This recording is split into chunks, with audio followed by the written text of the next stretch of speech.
Welcome to the Wally Show Aftercast, those things we didn't get to during the show today. We talked a little bit the other day about the payouts that Olympic athletes get. Like countries will pay their athletes and reward them for getting gold, and it can be very lucrative for a lot of countries. We talked about how ours, the United States, pays out $38,000 for a gold medal, and you think, wow, that's pretty great. Like if you've worked and, you get rewarded like that, but it is so on the low end of what is being given out. Hong Kong pays out $768,000 for a gold medal. Yeah, that's crazy. Yeah. Singapore, $745,000. Indonesia, $300,000. Israel, $271,000. Like, it's crazy. The lowest, though, actually is Australia. They're the cheapest. They only give them $13,000 per medal. It's crazy that we say only $13,000 because that's a lot of money. Oh, I know, but like when everyone else is getting like almost $1 million, like now that being said, a lot of the countries that are like giving you like massive amounts of payout for the money, the medals, don't win a lot of medals. Like Singapore did $737,000. That's what their payout is on golds.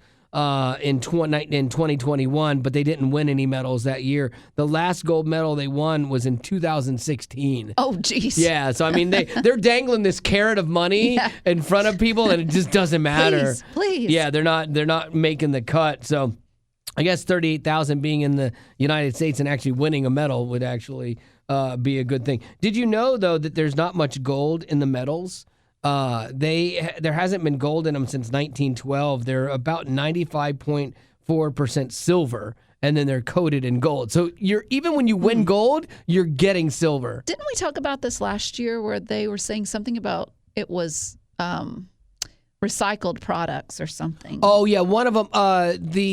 This one. Let me see. The medals. Each of the medals contain original iron that was used in the construction of the Eiffel Tower, which that I think is kind of cool. Yeah. But like if you were to get a gold medal and just the value of the medal, how much do you think it's worth? Like because of its metal value, not any collector value. 10,000? You're a little high. High. 8,000? A little high. 5,000. Okay, I said a little high, I meant a lot high every time. $950 is what it sets them back for these medals. Yeah. And silver medals, $486, and bronze is $13. No, it's not. Well, it's not a very expensive medal, I guess. Sad. No, I'm not sure what the bronze costs, but yeah, like it's crazy that kind of money is on the line if you had done really well. That would be one of those things where, like, say you lived in the United States and had dual citizenship. You might want to consider, like, say you like are also like have parents from Singapore. You're like, I might represent Singapore this year instead of good old USA. If you're going to pay me that kind of money, that would be huge. Did you see this? Actually, Betty and Arak and I, we saw a little story, just a quick story on the news today about this. But Taylor Swift, 3 Eras tour shows in Vienna were canceled because police stopped a planned terrorist attack. 2 male suspects with connections to ISIS were actually thankfully arrested, but little girls' hearts were broken all over Vienna. Yeah, we saw some videos, like selfies of these girls that were talking about how sad they were and they were wiping away tears. And I get it.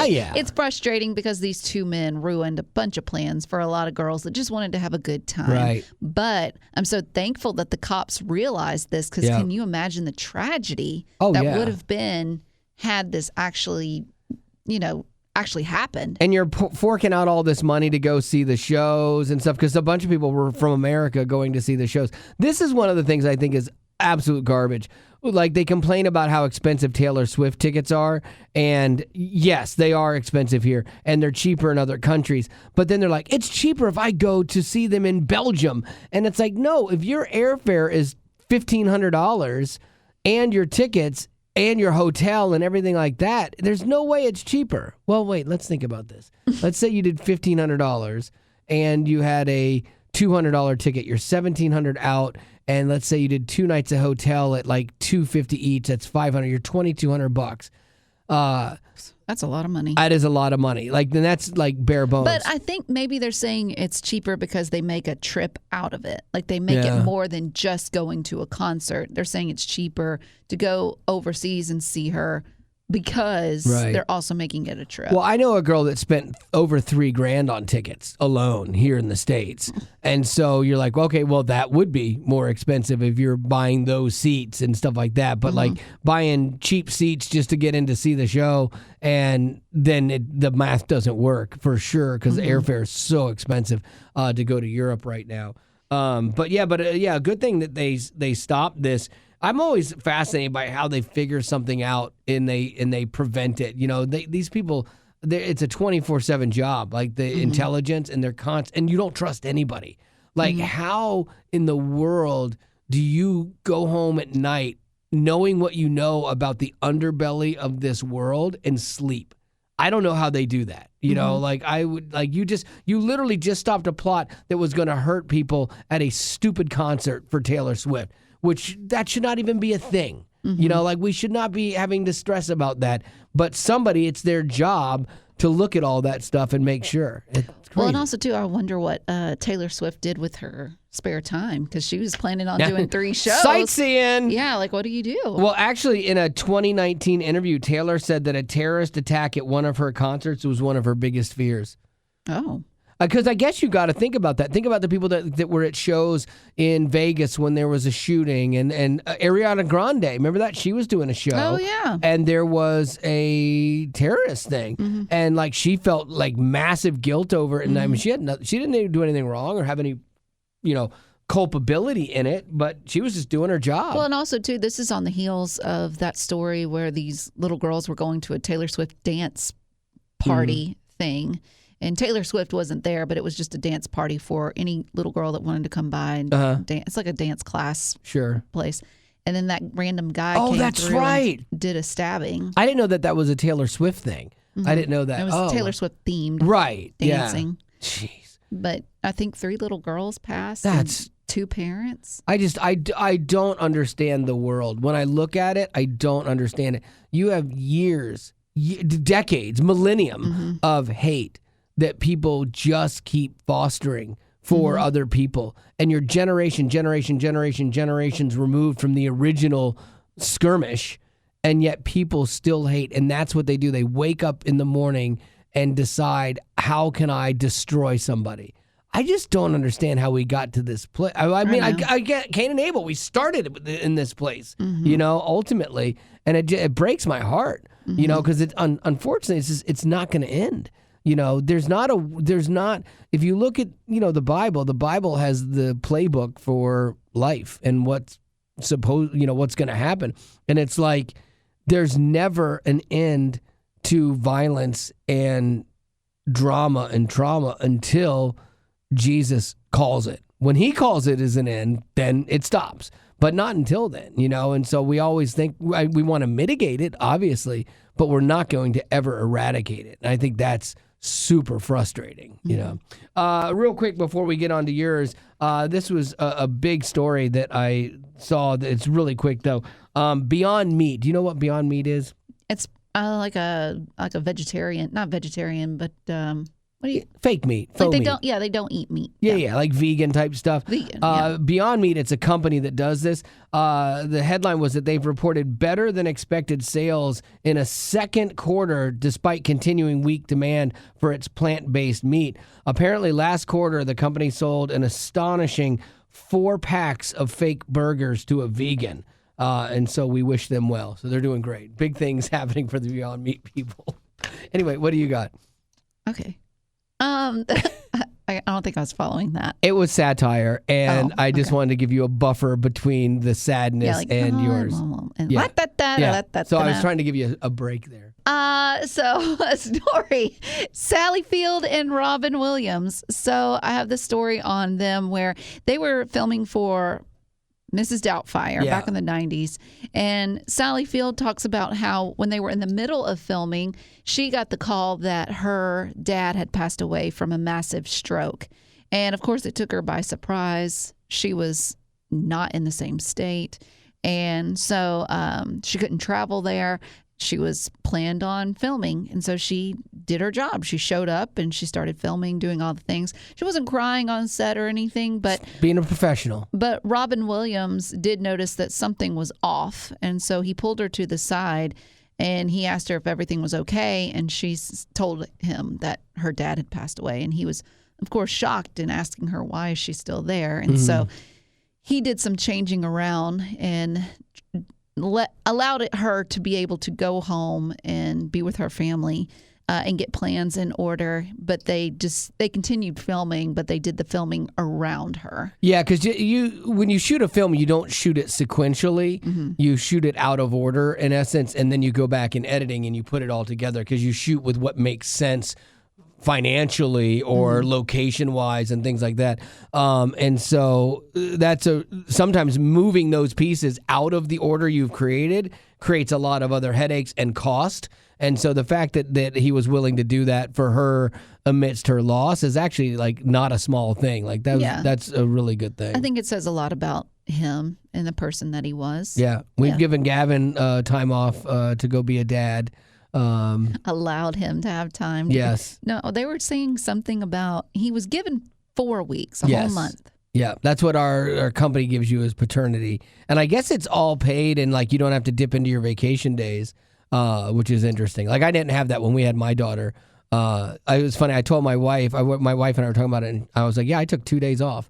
And I was back at work, and she goes, yeah, one of those was actually a holiday. And I'm like, so I took 1 day off for the birth of my child? And she's like, yeah. And I'm like, that's baller. Good for me. That's baller. Good for me. That's a work ethic, my friends. That is a work ethic. Yeah. My dad was proud. Was he, though? I think so. I don't know. Yeah. See, I don't know. I think you might have blown it up just a little bit. I don't know. Sally Field's dad probably would have wanted her to keep working. Be like, I'm proud of you, girl. Like, I'm gone. You can't do anything for me. I keep working. think Gavin might have taken the full 4. Yeah. Had you given him the blessing. Probably. Yeah. But you gave him a 3-week blessing, and that was pushing it. I had to stay out of it because we got HR issues. Yeah. Like I can't say anything. I can't say don't take the time off. I mean, I can't do that. And at the end of the day, I really because I am wired like this to work. And at the end of the day, I have to remember I'm in a different place in my life than he is now, and that I was when I was his age too. And I really did come down to the side of what he will remember after this 3-4 weeks, whatever it ends up being, which ultimately will go by and won't matter in the grand scheme of things. A year from now, no one will know how much time he took off or not, but he will know, and he will remember how he was treated in that time. And so I purposely stayed out of it. Like he dealt with our boss about this, and because I knew he would be nervous to talk to me about it, and I purposely stayed out of it because I didn't want to affect his decision based on what he thought I wanted him to do. And so he and our boss came up with the 3 weeks, and that's what he felt comfortable doing, and that one of those weeks was even support drive, so he would impact the show less. And so I was like, good for you, man. Like, I'm impressed. Good job. He already had his paternity time in, and then they got pushed back to having the baby, and he came in 2 days that he didn't have to come in. And so I was like, good for you, man. Like that earned my respect. That was good. That was good. So whatever he needs, and we'll deal with it. It affects Betty far more than me, because Betty has to do more of his job when he's gone, and she has to get up out of her chair. That she hates that, and go in the other room to screen calls. I hate that for you. I'm okay with screening calls. I just wish I didn't have to take my heating blanket off. I know. We've tried to make all the accommodations we can. Look, man, this kid's getting 4 weeks off. I can only take so much. I was like, it's going to be nice to have a 3-week vacation. Am I right? Yeah, he's going to go through it a little bit more. But honestly, as a dad, let's be honest about paternity leave. It's a nice bonus that a company gives you. And the first week is just chaos. And yeah, you're needed. But then, like, especially if you have like a mom that comes into town or somebody from the family that helps, the wife needs all that time. Like, she is underwater with this. Guys, we get way more of a pass, and we can get to help, and we can get time to bond with the baby, and that's all really good stuff. But trust me, there's a lot of free time that you do have when the baby's napping and you're splitting duties and stuff. Like, there's free time. And even Gavin, again, to his credit, was like, I could see a world where if you needed some videos edited and you wanted to send them to me, if, Bennett's asleep, I could do it. And I'm like, I'm not going to ask you to, but thank you. But I might send you a video. No. So, do you got any birthdays? Yes, I do. We have a lot because we didn't do an Aftercast yesterday. So because we talked to the Kendrick brothers. Yes. Really so nice. There were people that wanted to wish you a happy birthday, of course. Oh, that's funny. Yeah, I totally forgot it was my birthday. Like, I literally, Betty Rock took me out for my birthday with Pastor Chad and engineer Phil, and we had a lovely time, a delightful time. Invited Zach, but he already had lunch plans. With the new CEO or the president of the company. Ridiculous. Yeah. Who do you think you are, Zach?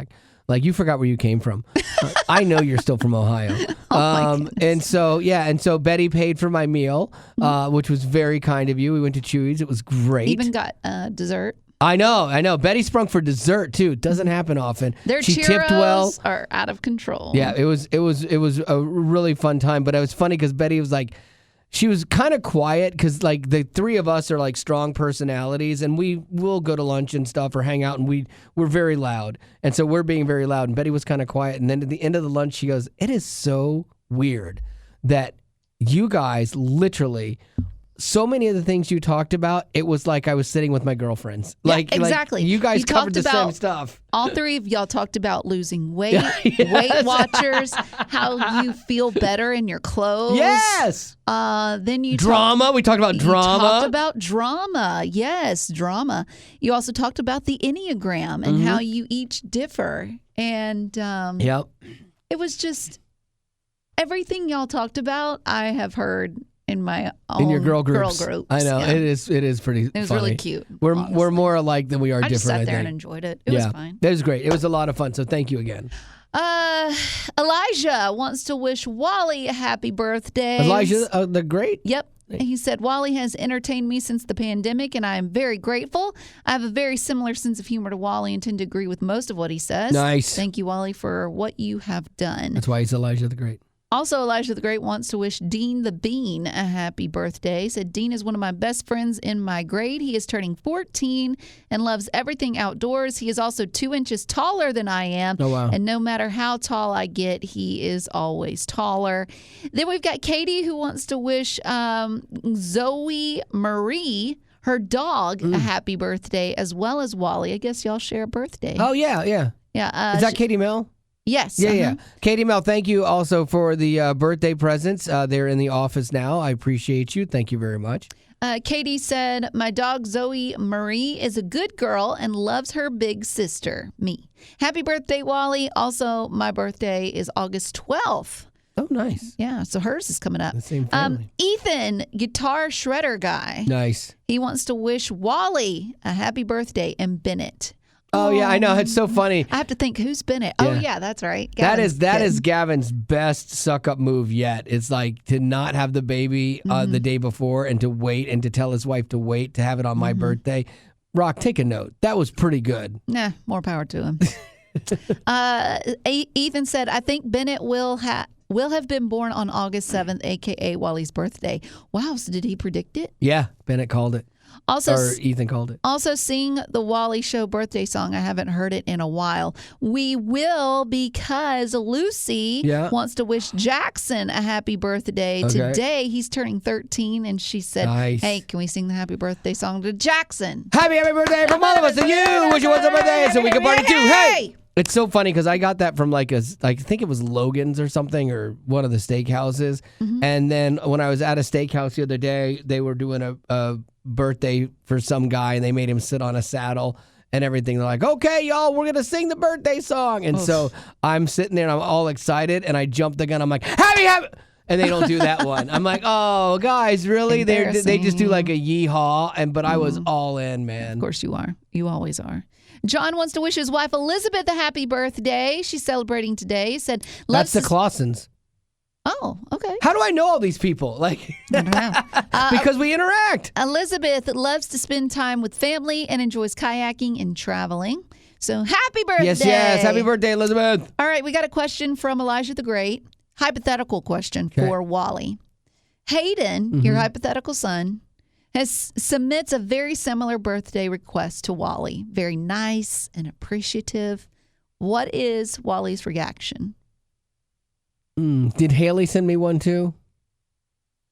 Let's say she didn't. Oh, that's hard. But hypothetical Hayden, your son, did. Like, for example, let's say Hayden sent me a card. And so I got a card in the mail, a handwritten card in the mail. That's a lot of effort. That he made. He made it. Yeah, it's handmade. And he used the little weird scissors that cut the fringe. So and sweet. Has a picture of him there. And with his hermit crabs in my hand, just in the picture, because I never want to be seen with him.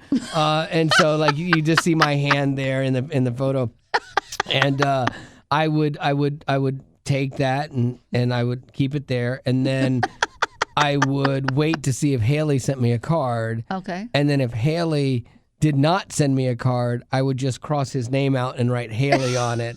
So it would still be from her. And pretend it was still from her. Yes, exactly. Wow. Okay. That's interesting. Then we have a question from Katie Mel. She said, this has been on my mind for a while. Wally, would you do a Radio Disney DJ reunion if that opportunity were ever to come up? Oh, that's really interesting. That was a really interesting time in my life that I look back on, and I wish I had enjoyed the time that I was in as much as I'm learning to do now. Because at that time in my career, I was always looking for the next thing, and there was so much good to that job, and it was just pure. Like, kids were so great to talk to on the station, and they were not jaded, and there was so much fun and so much good to it. But I was trying to get this job in LA and like make $1 million a year at this rock station and stuff, and so I got focused on that. And that ultimately, when that deal fell through, that deal actually cost me the deal I was at with Radio Disney, and so I lost it. And I lost, which was a really good paying job. I lost it like earlier. I could have kept that job for years because a lot of the DJs that I worked with stayed there for years. Do they even still have it, Radio Disney? No, it went online. It went to an online thing. Like BB Good was the midday girl, super nice, and she's working with a Jewish ministry. Your boy Brian was one of the guys. He was like our board op. That's his name? Brian Hewen. And it's so funny. When we were at the award 2 years ago for podcast, and they have all these people from outside the Christian industry vote on the things, and all of a sudden there was Brian Hewen's face. He was one of the people voting on one of the awards. I'm like, what? That's crazy. And then there would have been like Dawn and Susan, who did the morning show at the time, and then my partner Mark and I. Like, yeah, I think it would be fun to see people again. Like, I haven't seen my partner Mark, who we did rock radio together for like 8 years, and we did Radio Disney, and I've talked about this before. We had a big falling out. It was really bad, like on both of our parts, and I was super culpable in it as well. And we had put it all back together, like our friendship, and we buried the hatchet. We moved forward, and we still talk every so often, but we don't talk that much. But then the other, like probably 6 months ago, I got an email from him. He's like, hey, I'm up in Canada, and I was listening to you. I love the show. It sounds great and stuff. And so he was streaming it and everything, and I'm like, oh, that's really cool. But the funny thing is I learned so much from him that at the time I probably A, didn't know, or B, didn't want to admit, because we had like personal issues. But I look at what I do every day, and I'm thankful for that time that I worked with Mark, because I was a sponge, and I was young in the business, and I learned so much from him that I still use, you know. And so that'd be kind of fun. It'd be nice to go back and just see people again. It's weird because we weren't in the same building with everybody, because we were in a theme park. Our studios were in Hollywood Studios, and then we were in Disneyland. And so everybody else was in a building together. And so it was weird because I didn't know people really well because we were off site. And I think that's a tricky thing. Like even us here at Way FM, we have our group of Way FM, but we're also in a bigger ministry called Hope Media, and they're all based in Houston. And so we don't have like super knowledge of all these other counterparts to what we do. And I think that would be interesting being in the same building. Like I remember when Brant used to do mornings and Betty and I, Betty's been with me since the beginning, we did afternoons, and Brant and I had a huge dust up, and we just did not get along. And our boss put us in a room and was like, you guys have to figure this out. And so we had just a knockdown drag out, and then kind of got to where we functioned. And then years later, I saw him doing something for Cure International, and I was so impressed. I'm like, man, this guy loves these kids, and he's really good at this.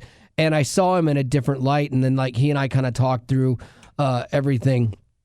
But I think if we had been in the same building, I don't think our relationship would have been as fractured as it was, as if we could have talked about things as they came up. They didn't go on and fester. They didn't get bigger than they should have been. And there is something about seeing somebody, look at them in the eye, and having a man-to-man conversation with them that doesn't translate well over texts or emails, and stuff like that. So I think being in the same room with him would have been way better for our relationship. And I think for most people, it's like that. It's like now we work remote.